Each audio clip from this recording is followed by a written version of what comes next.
Hadi usta. Ko'ryapsizmi, kirib kelayotgan yangi yilda oldidan mana havo tozalandi, yomg'ir yog'di. Nimasini aytasiz? Allohning rizqida bu.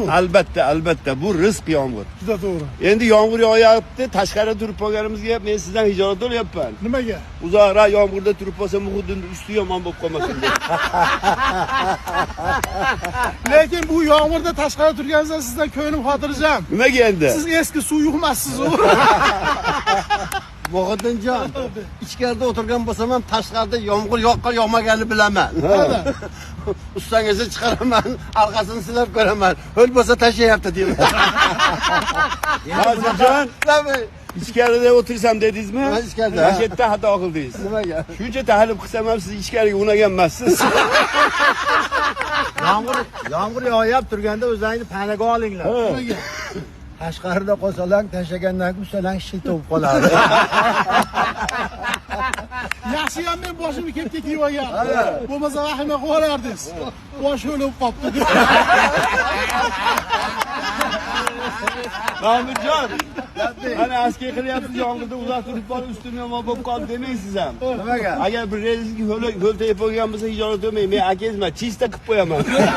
Muhittinjon, bosh ho'l bo'lib qolibdi degan gapingizga qo'shilaman. Bitta tushsam ushlab olsa ko'rib bezor qiladi. Ammo vafodor shogird ekan. Albatta. Yomg'irda ozgina to'xtab qolgan ekan, orqangni silab, "Endi ham" deyapti. Yaxshi ham qor yog'mayapti.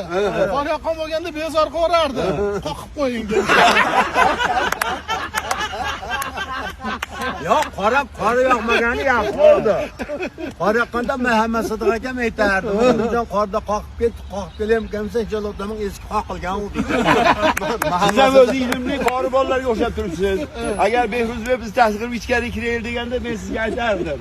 Sizga ko'rsatib Mansurbekka aytardim, qorini qoqib olaydi. Agar qor yog'ib yo'l buzib bo'lib qoladigan bo'lsa, Mahmud akam ehtiyotdan turaman. Endi to'l tiqanchiq deb. Agar qor yoqsa, xursand bo'lganda Mamasni hoji akangiz unaqa qilmaydi. Qoqtirib yotmaydi ustini. Baqa yugurib dumalab oladi.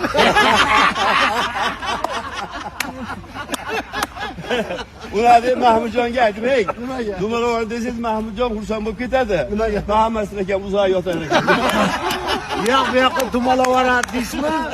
Endi o'shandan foydalanib turib, vaqtida dumalab turib, bobo qilamiz. Mahmud akam belni bilaman. 2 marta dumalashib yugurib kelib turgizib yuboradi.